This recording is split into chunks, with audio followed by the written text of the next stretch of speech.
personas de bajos recursos, inmigrantes de países limítrofes con estudios que a veces ni alcanzan el nivel primario completo y una inmensa necesidad económica. Los narcotraficantes se aprovechan de la vulnerabilidad más extrema para que hombres y mujeres pongan literalmente el cuerpo, se traguen hasta 2 kilos de cocaína distribuidos en cápsula de 10 gramos por un total de $1000 y crucen la frontera a Argentina a pie o en micros para arriesgar su libertad y sus vidas. Los sinónimos para denominarlos son muchos.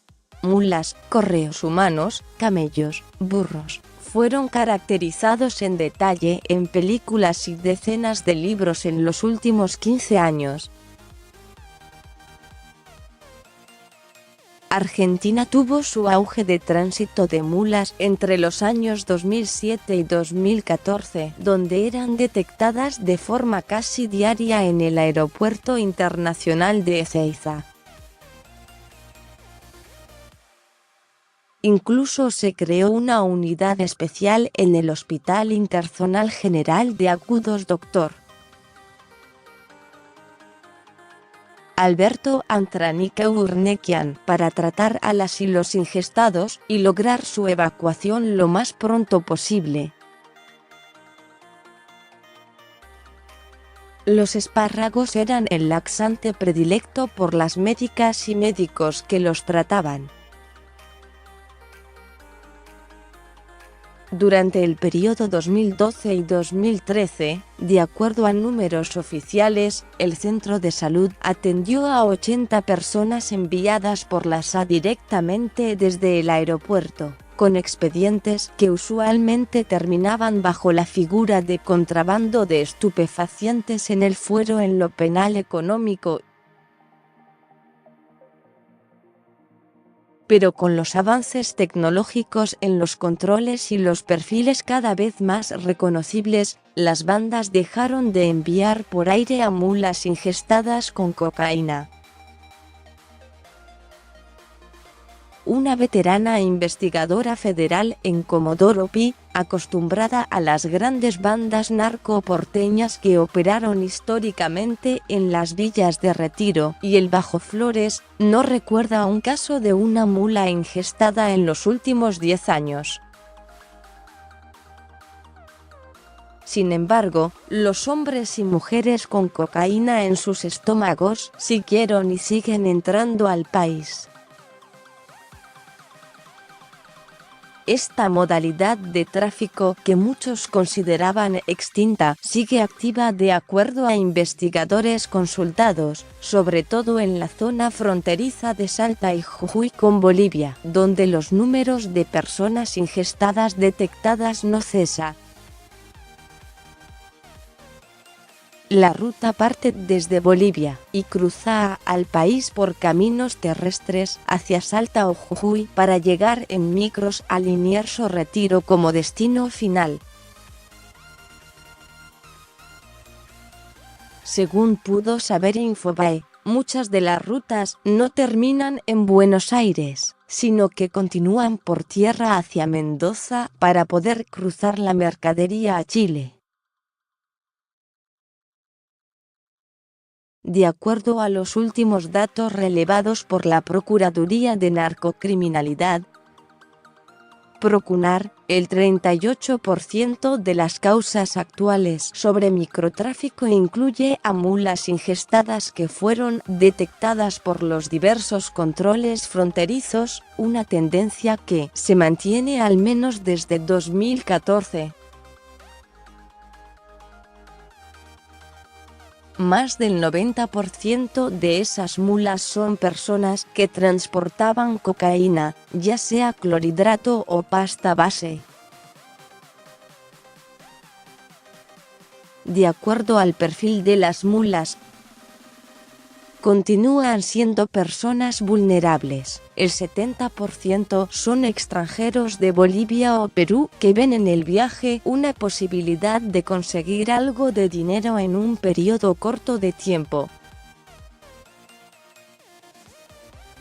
Un dato que rompe con el imaginario que identifica a la mula narco con el género femenino es que según los relevamientos en la frontera del norte del país, hay más cantidad de hombres ingestados que de mujeres. Los porcentajes oficiales hablan de un 65% de causas donde la mula es un hombre, mientras que el 35% restante es mujer. El cliché de pensar automáticamente en mujeres cuando se habla de personas con cocaína en la panza tiene cierta lógica detrás. En los últimos años, más del 60% de las mujeres presas en el país está tras las rejas o con prisión domiciliaria por delitos de microtráfico narco. ¿Tiene sentido mantenerlas detenidas? Las mulas son, sin dudas, el eslabón más débil en la cadena del narcotráfico. Los investigadores federales consultados reconocen que muy pocas veces su detención lleva a grandes avances en la investigación para desbaratar a las bandas delictivas.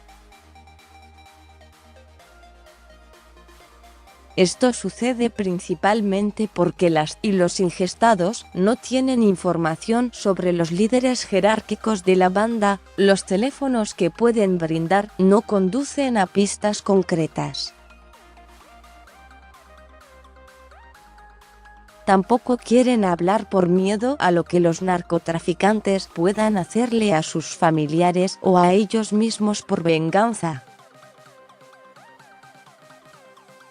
Así, prefieren pasar entre 6 a 5 años en los penales federales del país. Las mulas colaboran con la justicia, hablan, dicen algo. La figura del arrepentido se utiliza desde hace mucho en las causas de narcotráfico, pero es muy difícil que los detenidos la quieran utilizar por miedo a lo que puedan llegar a hacer las organizaciones. En muchos casos dan información pero que corresponde a Bolivia o Perú por ejemplo y es muy difícil accionar o pedir colaboración, contó a Infobae un investigador federal. Es una paradoja. Jueces, fiscales e investigadores saben que las mulas forman parte de los estratos más bajos dentro de las bandas delictivas, pero dejarlos en libertad también es un mensaje de impunidad para los narcotraficantes. Generalmente, a las personas que se les detectan estupefacientes son imputadas por delitos de flagrancia, por lo que consiguen un juicio abreviado en poco tiempo y una condena que no supera los 4 años de prisión. Al cumplir los 2/3 de la condena pueden quedar en libertad o, en el caso de los extranjeros, volver a su país de origen bajo la figura de extrañamiento. Sin embargo, queda el estigma de la cárcel. Ahora, ¿por qué el narco elige una mula ingestada?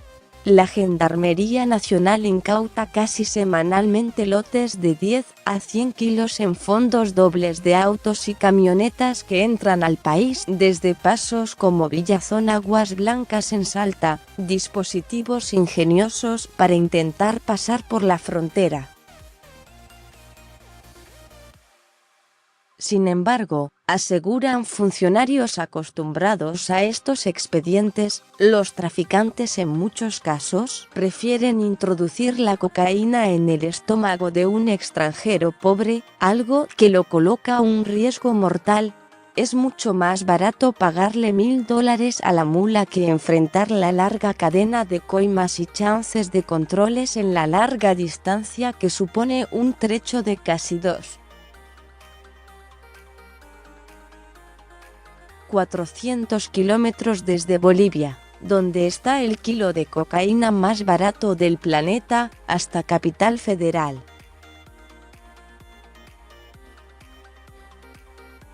Por otra parte, la mula no es una parte orgánica de la banda, sino una contratada de ocasión. La mula, en definitiva, no sabe. Seguí leyendo 3 historias de mulas. Cómo las entrenan los narcos para que traguen la droga. Cayó la banda liderada por la flaca Emily, que recaudaba hasta $200.000 por día.